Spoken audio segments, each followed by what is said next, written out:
My truth is exactly that. We need to open our country back up, and we need to allow people to pursue their happiness.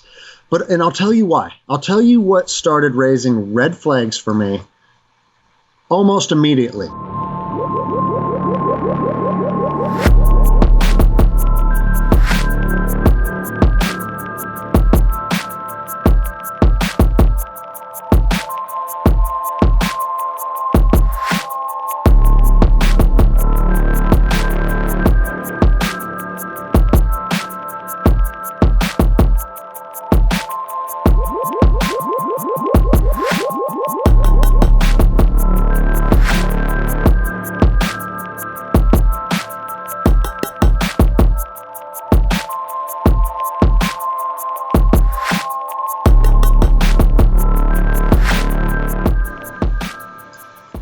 Hello everyone, it's Josh Trent. I'm here with an incredibly special guest. We're live on Facebook. This podcast is about freedom. Are you doing the right thing? Are you doing the right thing? This is former officer Greg Anderson, who asked that question to himself. He's here with us today for a really special appearance to talk about freedom of health, freedom of speech, freedom of being a human being that is sentient here in America that so many people have died for. This is a unique show, Greg. Like, we don't normally have a former officer on the show, but as I shared with you, so many people have been talking to me, sending me your video. Like, I got accosted by what you created. For people that don't know you, you're a black belt jiu-jitsu, correct? Correct. You own a jiu-jitsu facility. You have one foot in health. You have another foot in freedom. You're also a father and a business owner. What exactly happened that led you to the point where you made the classic video that we're going to link in the show notes today? Like, what was your journey to even get there, and then tell people what happened? So many people have seen you on the news, but here we are, man. Let's hear it from the source. All right. So I'll take you back even before I was a police officer. I was in the military, and I touched on that in some of my videos. That I served with the 75th Ranger Regiment and ended up doing a lot of combat deployments to Iraq and Afghanistan. And it's something that I came to terms with as a young man, because when you're flying out of U.S. territory and you know you're going to combat, you come to terms with this. That might be the last time I see America. And you start to understand like your own mortality, and that your beliefs and what you're fighting for, you have to be willing to give everything for it. And I'm not saying that to like sound dramatic or sound like some, like, oh, I'm super patriotic. To tell you the truth, that is more rooted in just maintaining your own sanity. Because if you're afraid over there all the time, you can't operate, you can't do your job. So you have to come to terms as a young man that, hey, this is what I believe, this is what I'm doing, and there's a good chance it's going to cost me everything. So before you even came into law enforcement, the freedom was already top of mind for you, because tell people how you served. Where did you actually go, and what did you do before you even became an officer? Yeah, so it's an interesting story. I joined the military in '99, right out of high school. And I didn't do it out of some higher calling or a need to serve. I was like a lot of young 18-year-olds. I didn't have direction, and I didn't like school.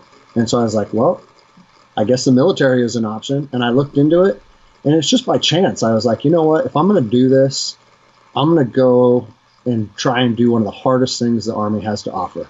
And so that's why I volunteered for the Ranger Regiment. And it ended up being one of the best decisions of my life. And, you go through boot camp, and you go through airborne school, and then you go through Ranger indoctrination.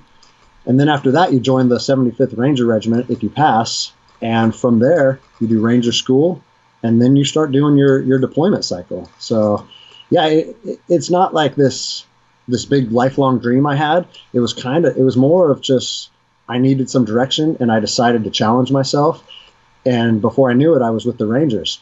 And then on my last day of Ranger school, I was class 0901. My last day of Ranger school was 9/11.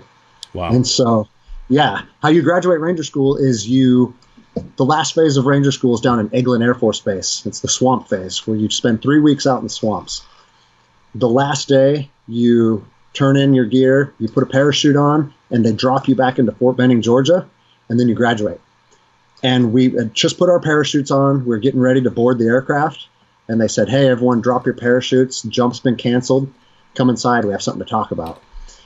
And it was literally at that moment we knew that everything about the peacetime army, because we've been a peacetime army for years and years and years, you knew that that was over, and it was on to you're now part of the combat military. Wow. And it changed everything for every single soldier that was enlisted. I find it fascinating that you back, I think it was 2001 that it happened, right? 9/11. And Yep. At that time, you had no idea that we were going to have COVID this year or what was going to go down or how it was going to happen. But I find it really fascinating. I don't know if you're a faith-based man. Do you believe in somewhat of a higher power? It's funny you ask that, because that's a big part of my journey that I've been on over the last year, I would say. And, talking to my pastor and just getting in touch with my spiritual side. It's something that I've never put a lot of energy into. And it's so crazy because I've literally been putting a lot of energy into that, I would say, over the last 6 months. Yeah. And my life is taking this drastic change. He's already telling me. You've become the ultimate messenger. I mean, man, for people that don't know the story, you defied what you believed was tyranny, like true tyranny. And it was probably one of the hardest decisions in your life. I mean, that is the ultimate messenger. It's no surprise to me that 6 months prior, you had been deepening your relationship with Spirit, with the Creator. No, and it's crazy too, because, I've caught some flack from police officers, but the overwhelming majority of them agree with that message. Yeah. And that is one of the things that inspired me to say this to the public, because I was a law enforcement officer in Los Angeles, and I was a law enforcement officer in Seattle. And I have friends all over the country in this profession, and literally 100% of them tell me Greg, I can't believe that cops are forcing people to shut their business down. Yeah. I can't believe cops are forcing people to put a mask on their face. I can't believe cops are arresting guys for surfing. Every single officer that I know is appalled by this. And so I was like, okay, well, if we're appalled by it, it's our duty to police our own. And that's something I learned in the military. If someone in your squad or your platoon is doing something that is potentially going to put guys at risk, or they're endangering themselves, or they're, doing things that are unethical that could hurt the reputation of the platoon, you grab that guy, you pull him back, and you say to him, that's the first thing you do is police your own. And that's a culture that's very common in the special operations community. Well, the fascinating thing to me is that I think there is a stigma around police officers that just doesn't have to be there. And it is all they do is take orders. They just do what they're told. You are completely different than the average, quote, I think, society-based, or however people want to frame officers. What was it about your courage? What was it about you that made you say, no, this isn't cool. I'm going to actually respect the Constitution. I'm going to respect my brothers and sisters. I'm going to police my own, as you've said. What was the fire inside of you that made you pull the trigger and do that video? So there's two sides to what motivated me to do it. The one side is nothing more than I'm seeing people's rights being infringed on, right? We are sworn to uphold the Constitution of the United States. We raise our right hand and we swear that oath. And so I understand that there's governors that are making all these executive orders, and I don't know what their motivation is, okay? And I'm not a doctor and I'm not a scientist. And that's why if you listen to my video, I didn't go into the science of it or the validity of COVID or any of that stuff. Yeah. But regardless of how dangerous the disease is, Americans have the liberty and free will to analyze the facts, look at the data, and mitigate the dangers based on what they feel is appropriate. Yeah. It is not up to the government to impose these tyrannical orders on people under the guise of safety. That's not how the law works. Executive orders it's one man that just comes up with some arbitrary decision. And now he's using police officers to enforce these executive orders. And that's not how law works. Law has to be legislated. It has to be voted and ratified. There's a process. And the founding fathers understood that. And when they built this country and they set up the 3 different branches of governments with checks and balances, that is so one person can't just suddenly garnish all this power. Yes. And it's a scary thing, because power corrupts. We've seen it throughout the beginning of mankind, right?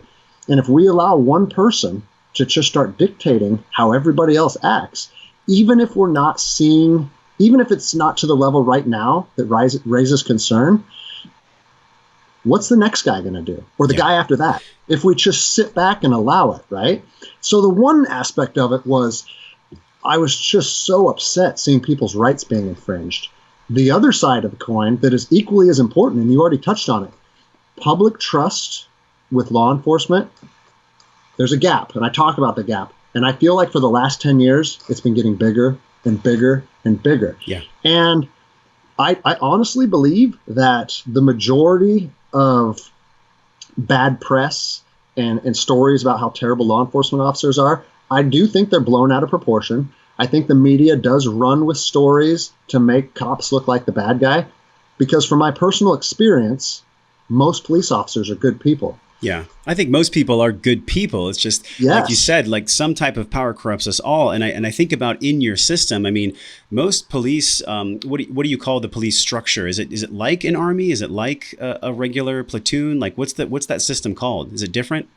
Yeah, it's very different. I mean, it's just you have your department, and then your department is just structured by different shifts, and each shift has a sergeant. So, yeah, it's very different than the military. Something similar, but it's also very different. But my point on the gap getting bigger between the public's trust and us as officers is I've seen it in my own experience. Like when I'm dressed like this and I'm out in public, I have no problem conversating with people. I like to think of myself as an approachable person, a friendly person. I mean, I run a business. I teach classes all the time. I'm used to being in front of people speaking. I don't have any type of negative energy usually bouncing back and forth. But as soon as I put that uniform on, I see people are instantly distrustful of me. They want to avoid me, like walking down the sidewalk. They'll look down at the ground. They'll, if I want to talk to someone, you can tell that they immediately think like, oh, this cop doesn't want to talk to me. He's prodding. He's looking for something. And so even though I do believe the overwhelming majority of officers are good people, there's some distrust between us and the public. Yeah. And it makes our job harder. And I feel like what's going on right now is just going to make that gap grow exponentially. Well, what is actually going on right now? I mean, from your perspective, like there are stories on either side. We've had many surgeons, neuroscientists, medical doctors on the show talking about the actual science. We had Dr. Zach Bush on the show talking about wearing a mask is actually killing people. Yes, and then we exactly have stay-at-home house arrest orders. Like this channel, this is a very unique interview we're having because we have not had a guest on quite like yourself before. But if you're just tuning in, this is former officer Greg Anderson. He was the very famous now police officer that said, I will not enforce tyrannical law. What exactly is going on, Greg? Like what is blazing inside of you to make this happen? Well, so what I've seen, and again, I talk on my video, like my department was not enforcing these rules. My department stands for people's liberty and stands for the Constitution from what I've personally seen. But what you see around the entire country is a lot of departments are putting the Constitution on a back burner, and they're doing whatever their governor or whatever their mayor tells them. And so I felt that it was necessary for a message to come from one police officer to another saying, hey, you got to ask yourself if what you're doing is not only legal, but is it ethical? And is it the right thing? And like I touched on in my video, I was taught that as a young private in the Army. Any situation that you come across, you already know the right answer in your heart. So if you're going into some craft store and I literally just saw this an hour ago, and it's why I'm kind of fired up right now. Yeah. I saw officers go into this lady who was selling candles, and they went into her store and they said, you're violating the governor's order by being open. And she goes, I'm not open. I'm not open to the public. She goes, I'm doing some inventory and I'm doing some online sales. Mm-hmm. And they're like, and your mask isn't on. You're in city limits without a mask. Another violation of the governor's order. And I just can't believe that this is continuing to happen. Yeah. Well, thank you for your truth. I mean, I got to interrupt you there because we had a question from someone. Sean asked, what are you prepared to do as you move forward now? I think what Sean's saying, like now that you've left the force and you're out on your own, like what are you going to do with this now? What are you going to do with this fame and this momentum you have? So it's interesting because as soon as one door closed, 1,000 opened, you know? Yeah. And I've had a lot of people, like I probably got 150 podcast requests this week, and I've only done 3, right? Yeah. I looked at all the people that are requesting and just thought who would be a good fit or who would be a good person to share this message with. Yeah. And I picked a few, but there's a lot of momentum on this right now. And I'm not doing this so I have 100,000 Instagram followers. I'm doing this so we can continue to bridge the gap between police officers and the public, and hopefully get more cops to say, hey, you know what? I'm not willing to infringe on people's liberties no matter what, and at all cost, I will refuse. And I'm going to start doing rallies, and I'm going to keep posting videos. And the biggest thing that I think people need to be concerned about, and I know that this is like, some people think this is out of left field, but Americans are only going to be pushed so far. Yeah. I have personally seen in the third world countries that I've lived in, like when you take away people's ability to feed their family, and you take away just the most fundamentally important things for them to survive and protect their family, when you take those things away from people, we're one step removed from becoming savages. Yeah. Like the human psyche, like can go from being, like a society that is based on law and order and people operating in a friendly demeanor to absolute utter chaos. And I am afraid that that's a possibility. Yeah. And I would hate to see that, because ultimately we're going to see who would we see in conflict? We would see law enforcement officers in conflict with citizens. And it's unfortunate because the majority of law enforcement officers believe what the citizens believe. They're just put in this weird spot where they're being used as the henchmen to go enforce the orders. Wow. Let's just let that land for a moment. They are being used. They're literally being used as henchmen, but on whose orders? Like, there's different branches of government here. You pushed back against the state of Washington's governor. That's what actually got you fired. If you're tuning in right now, this is former Officer Greg Anderson. He had the ultimate courage, not only when he went to war for the United States and enforcing law as a conscious police officer, but now he shows everybody what bravery and courage actually is. So let us know in the comments what you've seen, what you've heard in your own communities, so that we can expand this conversation bigger. So when we look at right now, 2020, you talk about people being savages. What was the savage response you got from the very people that you trusted, your governor? What was that response from him? I haven't heard anything specifically from the governor, and I've had different news agencies trying to pit us against each other. And here's the thing, like, I'm not trying to make this about Jay Inslee and my governor, right? It's your governor, it's my governor, it's your mayor, it's my mayor. Yeah. It's any person that calls for people's liberties to be trampled on. And we are seeing it in Washington, and you're seeing it in New Jersey, you're seeing it in California. And so I do think that me speaking out, I haven't gotten specific answers on where it came down from, that, hey, we got to get rid of this guy. Yeah. But I do think it came from the top. Yeah. I think that's likely, because... What do you mean the top, Greg? Like, what's the top? Meaning probably the governor's office. Yeah. And again, I don't have any evidence to support that. But I do think that these people that have found themselves in these positions of power, what are they most afraid of? They're afraid of a bunch of people like us speaking out against it and saying, you know what? This isn't your country. We don't work for you. Yeah. The people are the ones that run this country, and you work for us, and we're not doing that anymore. Because if everybody would stand behind that message, including law enforcement, guess what? They're just guys in suits. They have no power to enforce anything. Without the executive branch, all these politicians that sit behind a desk, they don't have the ability to enforce anything. Yeah.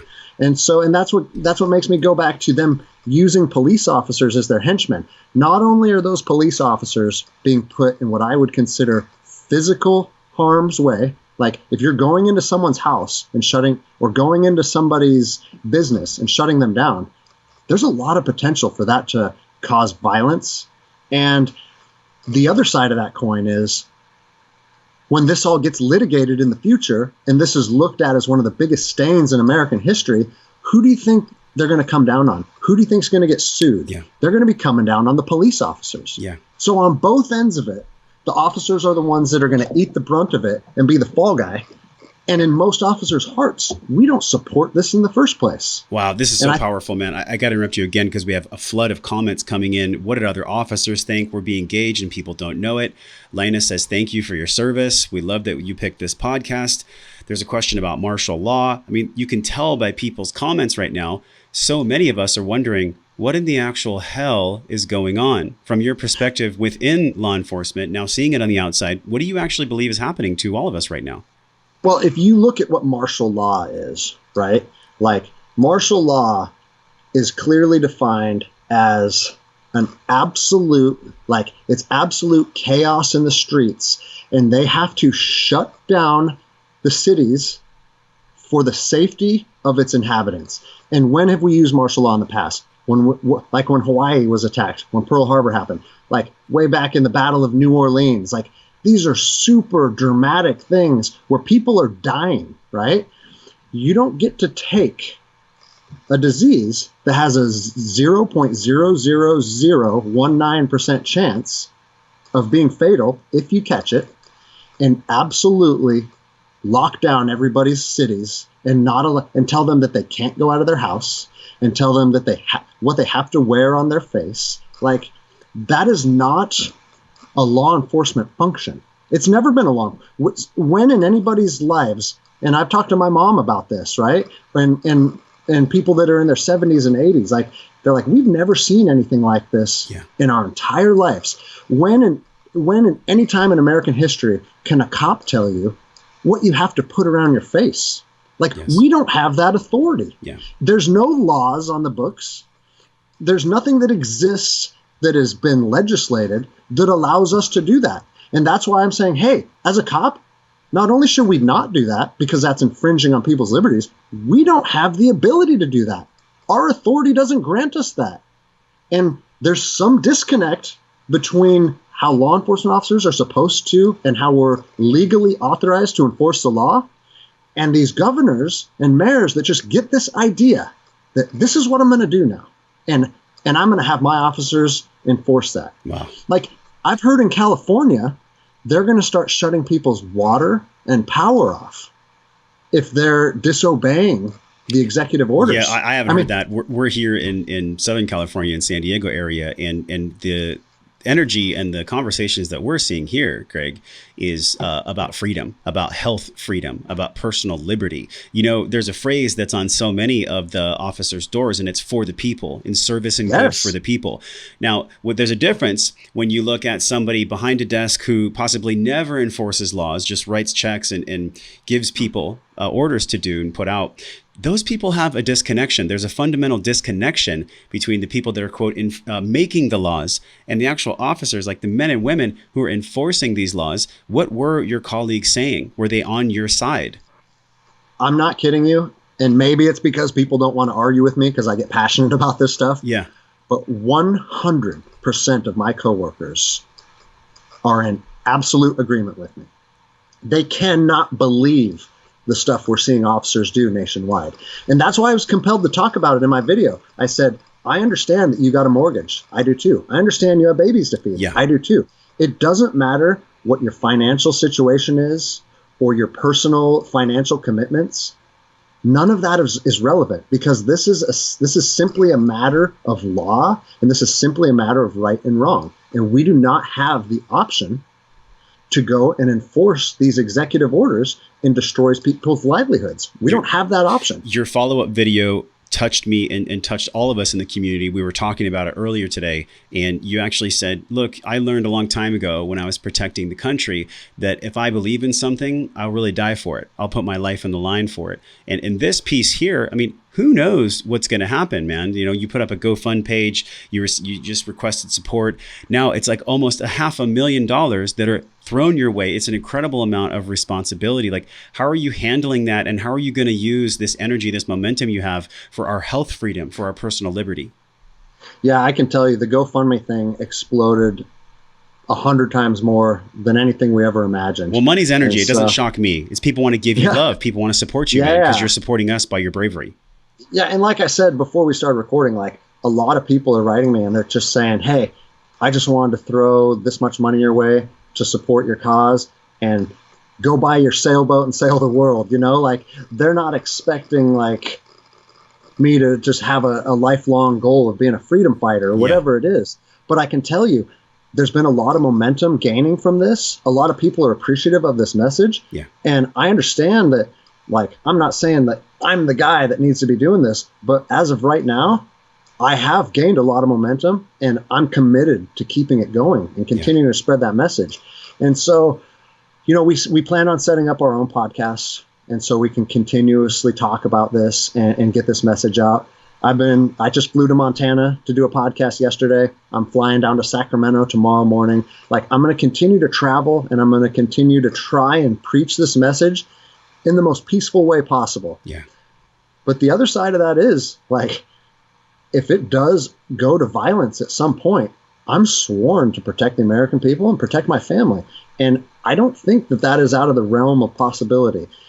And, I touched on it in my video. I don't think that the majority of police officers and government employees have any idea what that's like to think about fighting in the streets again. I haven't done that in 15 years, but that's a real possibility. And it makes me sad because unless you've seen that with your own eyes, like, maybe you don't understand how terrible that is. Yeah. And I would hate for our children on our own streets to be subjected to violence when I feel like right now it is something we could take a step backwards and be like, hey, before we push people to this point, let's take a look at what we're doing. Yeah. And let's try and resolve this and move forward in something that brings the public and the government closer together instead of just continuing to widen that gap. We are at in my opinion, I'm 40 years old. This is the biggest choice point. Someone mentioned it in the comments, the biggest choice point we've ever seen in my lifetime. Would you say that this is the most large beacon of truth that you've ever had to stand behind in your entire life? Undoubtedly. And I mean, that's coming from someone that's done 14 combat tours. Like, that was a better part of a decade of my life being deployed. But right now, it's so much more important in my heart because this is the soil that my children live on. Like, this is going to affect their future. And not to discount the importance of the Iraqi people or the Afghan people, but when it's your own family that's facing things, it affects you a little differently. Yeah. And I'll say this, I've had a lot of people, like, not a lot of people, but some of as soon as you get a public platform, you get people hating on you, and they're like, oh, your talk about violence and fighting in the streets, you're inciting violence. And I'm like, no, hold on a second. This is a plea to avoid violence. Yes. Okay. But it's foolish to just sit back and pretend like it's not even a possibility. To tell you the truth, I'm actually surprised that we haven't seen more yet. Because as soon as you take someone's livelihood away, a lot of those people are going to be in despair. Now, I'm not surprised because there is a mass agenda. There is a propaganda campaign on multiple levels that has been brainwashing people for a long time. And this never was, and I don't think never has the intention of being a conspiracy podcast. This is about intelligence, right? And you and I were chatting before we even hit the record button. Intelligence ain't how smart you are. Intelligence is our ability to gather information, listen to people that are courageous, listen to people that are educated, to apply the information. And then lastly, man, embody it so that we actually can take a stand for what we believe in. Many of the people are asking this big question right now, Greg. Lena Orlando says, what do you suggest the people do? What do we do to have freedom and to really embody this intelligence about freedom? What I think would do this country the greatest service is if everybody just said, you know what, as an individual, free thinking, free American, I'm going to open my business tomorrow if I want to. Yeah. Or I'm going to stay home tomorrow if I want to, because I feel like I'm an at-risk person. Let people make their own decisions. But if people would just do it nationwide, so if the people would do this nationwide, the government doesn't have the resources or the ability to go after them. And it's a two-tiered approach. The people need to say we've had enough, and then law enforcement officers on the patrol level need to say, you know what, and we're not going to be your henchmen anymore. We're going to allow our citizens to go about their business and provide for their family and open their businesses. And the thing is, if that message went out to everybody, because the majority of people are feeling that, but the majority of people are afraid, you know what? if I stand up against this machine, then I'm going to be the one that gets either put in jail. I know Washington State is talking about revocation of business licenses if you're seen open. Like, these things are scaring people. Yeah. But if we all did it together and said, we're not standing for this anymore, you would see a change, because the government wouldn't have an option other than to accept it. All right, Lena, there's your answer. Share this video right now if you guys are inspired by what former Officer Greg Anderson is saying. Greg, when it comes to tyranny, like real tyranny, what do you see right now what tyrant needs to be knocked off here? Is it multiple tyrants? Is it an energy? Is it a certain speak that people are believing that's true, that's not true? Like, what is the real tyrant here? I mean, I feel like it's definitely becoming politicized, right? And I didn't want to get into that too much, because they want to make everything a right versus left issue, right? Because what does that do? That continues to divide us. Yeah. But what I'm seeing is a united front on different religions, different political beliefs. Everybody's like, hey, we should have the right to go back and pursue our livelihoods. Yes. And so, I think that the tyrants, and again, like, yeah, we're not sending people to gas chambers right now, but at what point do you say, you don't have the ability to do that to me anymore? Yeah. Because sure, they're not doing that right now, and I'm not saying they're going to, right? But what I am saying is they're absolutely infringing on people's liberties. And it doesn't matter if that's large or small, because as soon as you say, you know what, it's not that big of a deal, then they're going to chip away a little more. Yeah. And they're going to chip away a little more. It's like people will say, like, hey, I don't care if cops search my car. If you have nothing to hide, why can't they search your car? And the reason that is a fundamentally wrong outlook is because you have the liberty and the protection under the Constitution to not have your car searched if you didn't do anything wrong. As long as you speak up for it, as long as you know the law and you have the courage to speak it. Exactly. Yeah. Like, people shouldn't just bend over and allow law enforcement to infringe on their rights and their liberties. Wow. Honestly, Greg, I'll just interrupt you. You're healing my relationship with law enforcement right now. Just by you speaking your truth. How many people feel inspired by Greg's truth? I mean, you feel it in your body. Like, when we hear the truth, it sticks somewhere deep in our soul, man. So I just want to thank you for having people heal their relationship with law enforcement. I think that's what this is. It's a return home. It's a call to arms for us to join with the officers. It's not us versus them. Yes, we're all doing the best that we can. Many questions have come in about the truth. What do you see as the truth right now for us, for you, for society? Like, what is the truth? Do we take off our masks and take a stand for what we believe in? Do we wait in the wings and see what happens? Where do we go now? My truth is exactly that.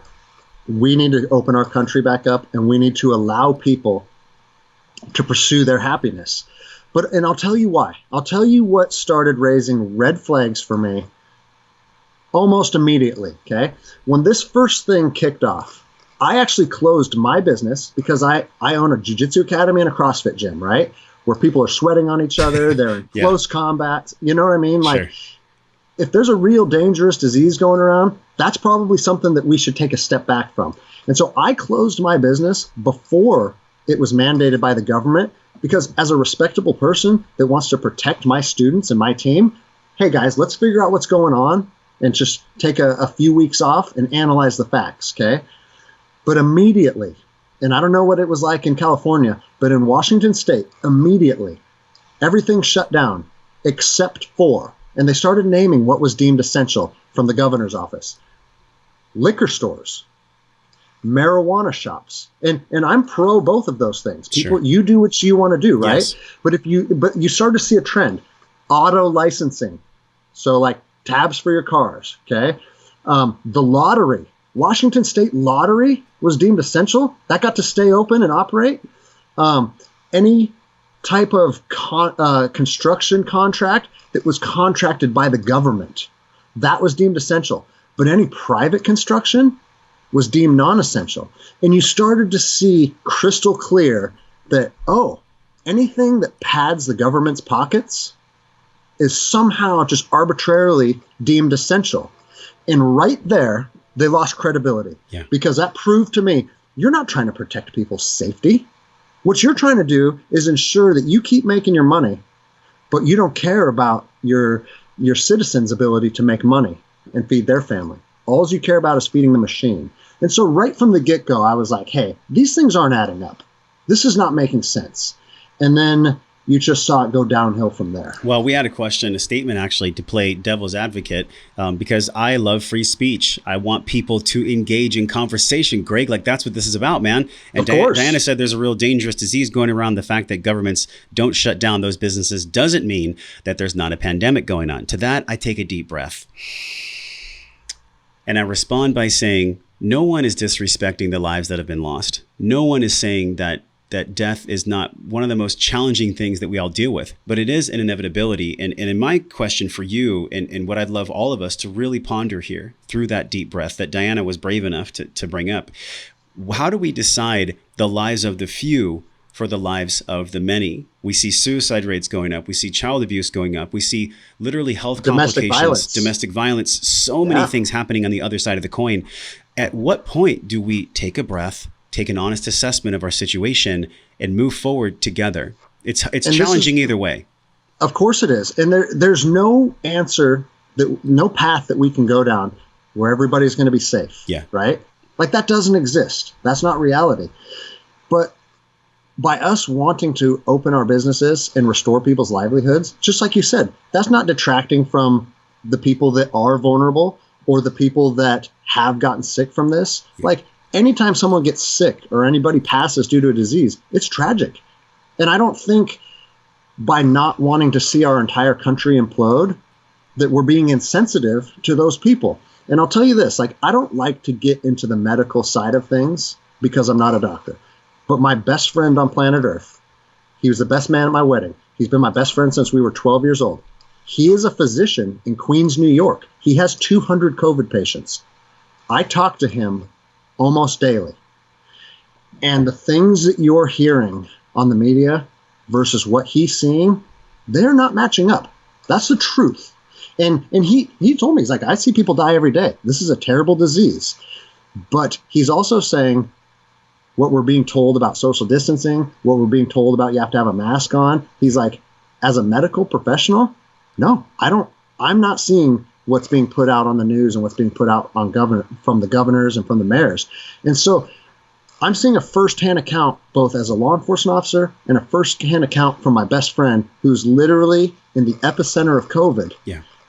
And things aren't matching up. Well, and if people aren't willing to take a step back and be like, okay, we understand that people are getting sick, but there's something else going on here. It's clear as day. You're ringing a bell of truth right now. Everyone share this if you're feeling the same truth, because what I know to be true is that we are at this point where we're either going to move forward and have freedom and really honor our forefathers. Can you imagine what it would have been like, Greg, 1776, coming over here, like under colonial rule, and then having to have the Tea Party? Like, people forget how easy it is to not repeat history unless you're aware enough to have the courage to not let it repeat.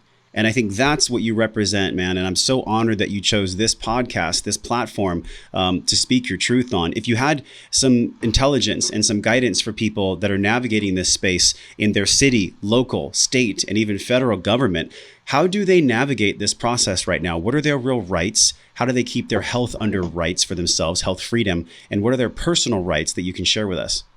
Well, and I would say this, because I've been asked that question on all the appearances that I've been making. Like, I don't want my message to be your truth. I'm just a man, just like you're a man, right?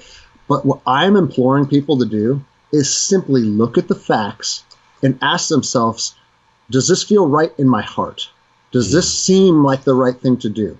Because there's a reason that there's international outrage when we see that young woman in the New York subway dogpiled by 6 cops for not wearing a mask. There's a reason for that. Yeah. And that's because we know fundamentally in our hearts that's incorrect. And I think I almost find it offensive that the government feels like they need to protect us, because I would like to think as of the American people is emotionally intelligent enough to find out and look inward and decide what's going to work best for them. And I think if people do that and they ask themselves, what do I feel comfortable doing? Where's my line in the sand? Where am I not going to get pushed any farther? If people start to come to terms with these things, then when they find themselves in that situation, they're already going to have their answers, because it's already been something that they've ran through and in their mind and in their heart. And I don't know if you saw the video I posted yesterday. but it talked about that. Like in the military, we call it wargaming. Mm-hmm. And you look at the mission that's ahead of you. And once you start analyzing that mission, what could go right? What could go wrong? What problems may be presented? What am I going to have to navigate through? And if you do that ahead of time, once you're out on the streets and you're being confronted by someone, or someone gets hurt, or a vehicle breaks down, guess what? We already have the contingency plans planned out. And I think it's an important time for Americans to look at themselves, look at their businesses, look at their finances, and say, where am I willing to take this? When am I willing to take it there? And why? And I think if people people will overwhelmingly come up with similar answers. Wow. I'm so inspired. I feel it in my heart when you mention that. And, courage is something that a lot of people talk about, but the actual courage to take an action, to stand for something that you believe in, sharing this video is an act of courage. Do you know how many people, Greg, that have been completely annihilated and been called conspiracy theorists and fearmongers when they just want to connect with their heart and speak their truth? Like, that's really where we're at right now, my friend. It's exactly right. And that's just an absolute tool that they use. If anybody wants to speak up for freedom or what they believe to be their truth, they're just put them in a corner with a tinfoil hat, know? Like, it's easy to want to discredit people. But I think that it's becoming such a nationwide issue that we have to take a step back and be like, okay, there's actually a lot of validity to what we're seeing. There's a lot of validity to people's concerns nationwide. In your training for martial arts, in your training for the military, in your training for being a law enforcement officer, in your training to be a parent, there's challenges that come your way for people that are feeling ultimately challenged to their core to decide if they're going to follow their heart or not. What kind of guidance could you give them from that emotional intelligence perspective? Well, I'll tell you, and I'm biased because I'm a martial artist and a jiu-jitsu guy. But what I've found through martial arts, and people can find it through CrossFit or swimming or endurance running, is that you learn to find comfort in discomfort. And you learn to have to navigate through this arduous path of pain and exhaustion. And once you start to harness the physical aspects of that, I always tell people, jiu-jitsu is 10% of jiu-jitsu is about trying to choke somebody out.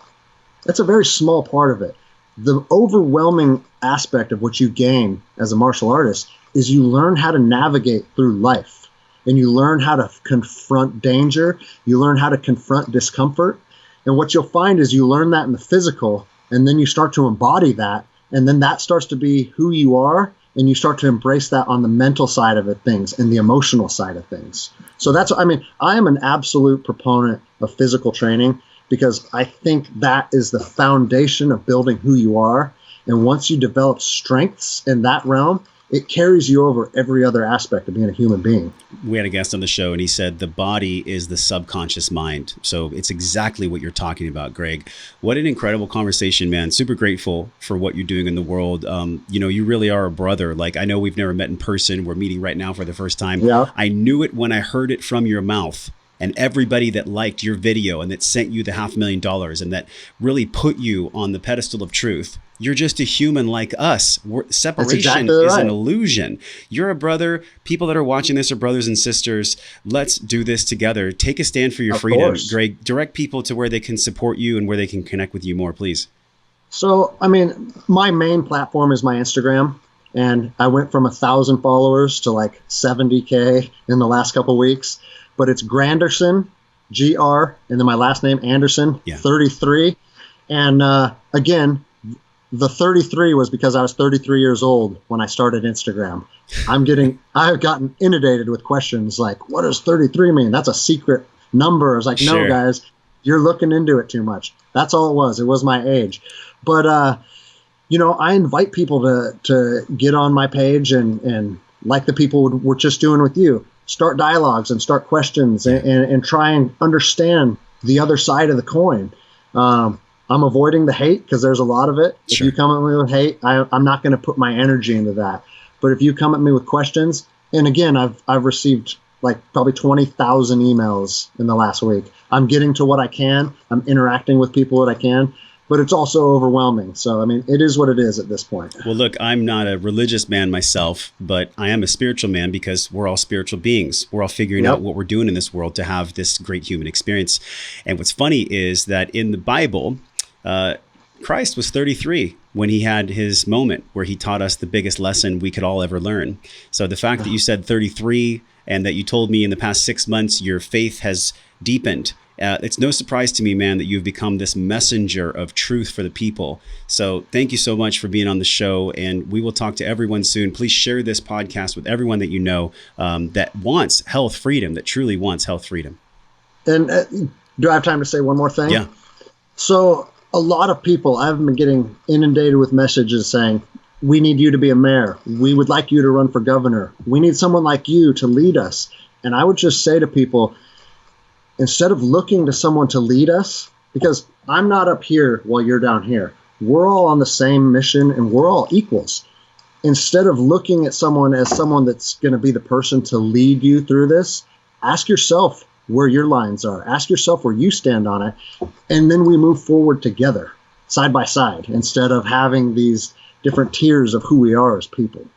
Powerful message. Aho. We'll see everyone very soon. And until we do, we're wishing you love and wellness and also freedom. Thank you, Greg, for coming on.